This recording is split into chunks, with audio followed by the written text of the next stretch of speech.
Pay close attention, because this is the truth that no one has ever been brave enough to tell you. A quantum secret is so strong that once you remember it, nothing or anyone will ever be able to change your reality again. Since the 1400s, this secret has been kept hidden from everyone, and Thoth's ancient knowledge told them exactly where to look for it. Not so fast. This isn't just old history. I am going to show you how your consciousness will quantum leap as soon as you understand this. Your soul will remember that it is truly limitless. The things in your life that are making you feel lost, stuck, or hurt will start to get back in order, naturally. Do you understand why you feel so empty? That feeling in your chest that something is missing? The entire world, the 3D reality you see, has been programmed to make you forget your true power. Their lesson was to make you small and fit in a box. And as long as you remember, you have to do what they say. You take in. You hide who you really are. Today, though, things are different. I'm going to show you where Thoth's key is hidden. You are looking for love, peace, and plenty in the world, but you already have them inside you as a quantum possibility, waiting for you to notice them. I'll also tell you where that memory is kept at the end of this video. Not in a holy book or an old temple, but in something you carry with you all the time and don't even notice. Are you all set? Since there is no turning back once your consciousness hears this. Send this message to the first person that comes to mind before we go any further. When you share this, you're not just sending a video. You're also sending a quantum signal to another soul that is ready for this activation. Do it right now to make this awakening stronger.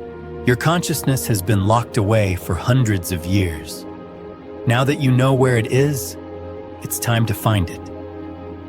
And the coolest thing is, oceans and mountains kept different civilizations from meeting, but they all spoke of the same truth. How is that possible? Not even a phone or the internet worked. Still, the wise people in Egypt, India, and Greece said that the soul doesn't awaken at birth. It goes to sleep. These days, birth is the start of everything. But in these old cultures, birth marked the start of the Great Forgetting. These people thought that your consciousness came from the quantum field, which is where all potential comes together. In that place, there was no separation, and your core frequency, or memory of your true self, was alive and beating. But something happens when they enter a physical body. It's like someone put a veil over your attention, like there was a fog over what you used to know. Thoth told people in Egypt that the body itself is not the problem. The problem is that people think they are only the body. In India, wise people from long ago called this forgetting Maya, which means the great illusion of a solid, separate world. The soul, according to Greek philosophers, forgot its divine, energetic origin and fell into a cycle of repetition. Are you seeing the link? The truth is the same for everyone. But there's something even stranger. Of course, they didn't just write this down for anyone. The master taught this knowledge to his or her student in secret, in temple rooms that not many people were allowed to enter. Why? Because they knew some people weren't ready yet. If a normal person, who wasn't ready, got access to this information, their ego or 3D identity could use it to feel better about itself, to control others, or to escape reality instead of changing it. These masters understood that only when the heart is clear can true wisdom, or the ability to consciously create reality, be applied. Just wanting to know isn't enough. You need to be ready to live what you learn. That's why silence kept this secret safe in the temples. Because being quiet doesn't mean something bad. People who were looking for quick answers were not satisfied. Still, those who didn't speak heard something that wasn't written down anywhere. But what did really happen in those temples? What kind of event could finally help a soul or consciousness remember who it is? That's what you're about to find out.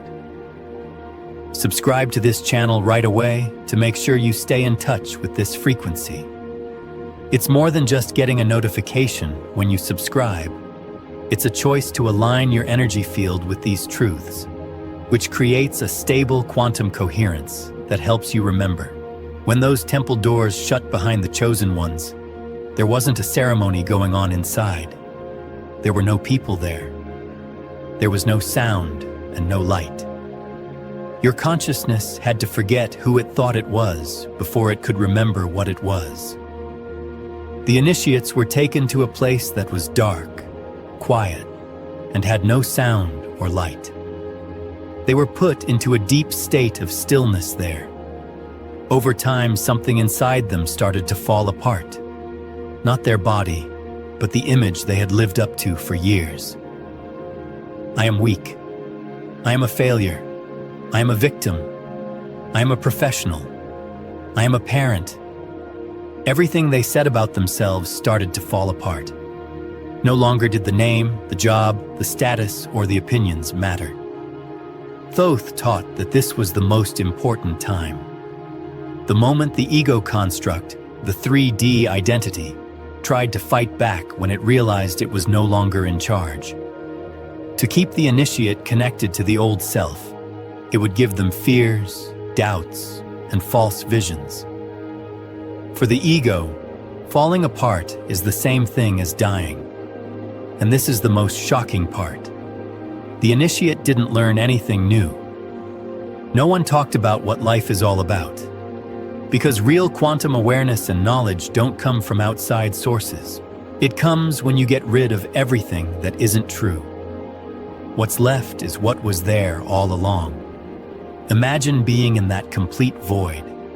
The field with no points, no names, beliefs, or stories to hold on to. In front of your own consciousness, just you. For many, this was too much to bear. Some gave up. But the few people who stayed went through a quantum leap. They could remember.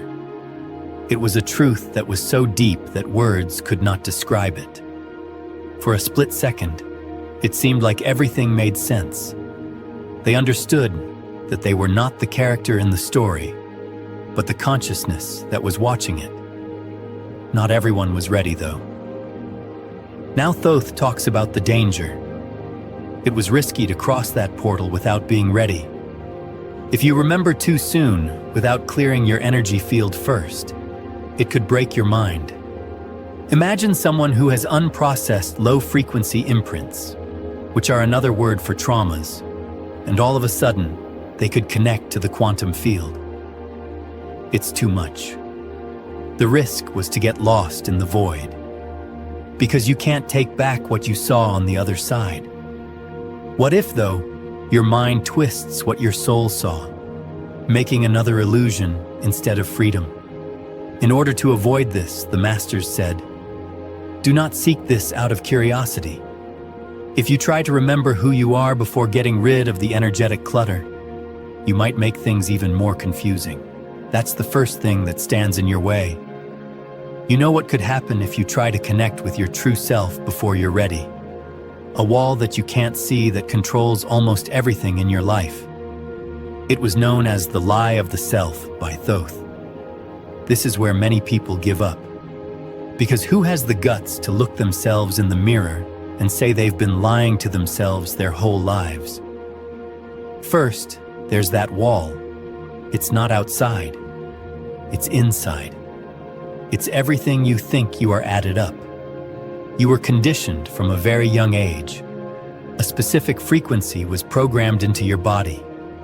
Your boss told you what to think about love, getting things done, failing, and yourself.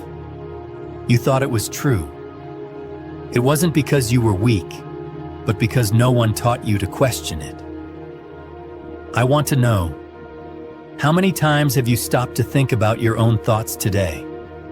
How many times have you asked them where they're from? Because a lot of the things you think every day aren't your own ideas. They happen automatically over and over. They are silent frequency loops in your mind, like an app that drains all your energy that you don't even know is open. Now comes the first real practice. There's no magic. It is clear, simple, and hard. Pay attention to a bad thought. I'm not good enough, or it will never work, are two that come up all the time. Now ask yourself what Thoth taught his followers. Is this frequency really mine? Or did someone else give it to me? This question may seem easy, but it can help you release energy that you've been holding on to for years. Since a lot of your emotional pain wasn't coming from who you are, but from things you learned, like a show you just tuned into, something breaks. There is no destruction. That's freedom. Say, I am reclaiming my own frequency in the comments below if this part speaks to you. This statement should be your first act of energetic sovereignty that you are aware of. Writing these words tells the quantum field that you are no longer a passive receiver of old programming, but rather that you are the creator of your own mind and are aware of it. Click like if you felt that shift. This action can be seen as a powerful yes to the universe. You send a pulse of coherence into your own quantum field by physically anchoring your desire to break free. A chain breaks with every thought you consciously observe. But now comes the tricky part. It is your 3D identity, the ego, that will fight. It will try to make you think that giving up these beliefs is bad for you. It'll say, without these thoughts, you'll lose who you are. But the truth is that those thoughts were never you. They were just noise that got in the way of your real signal. Something starts to happen in the empty space between those thoughts. There is silence when the old stories end. It's scary at first to be so quiet. You quickly learn, though, that silence isn't empty. It's empty space. That's the quantum possibility space where something old could come back. Since you were born, something has been sleeping. When this first illusion falls, it starts to wake up. Something strange happens when that memory starts to come back to you. You understand that there is a way to see that is not through your eyes for the first time. A quiet awareness that doesn't think about or judge anything. It just knows. It was known as the single eye by Thoth. If you're in a state of quantum perception, you don't need to be told what's true because you feel it before you think it. You may have already been through this. It's like when you walk into a room, you just know something is wrong. Or you meet someone and understand something is being kept from you, even though they are polite. That's how your single eye works. It's your consciousness picking up on the waveform, which is the energetic signature of reality, before it falls apart into a 3D fact. But why does this sense not work well for most people?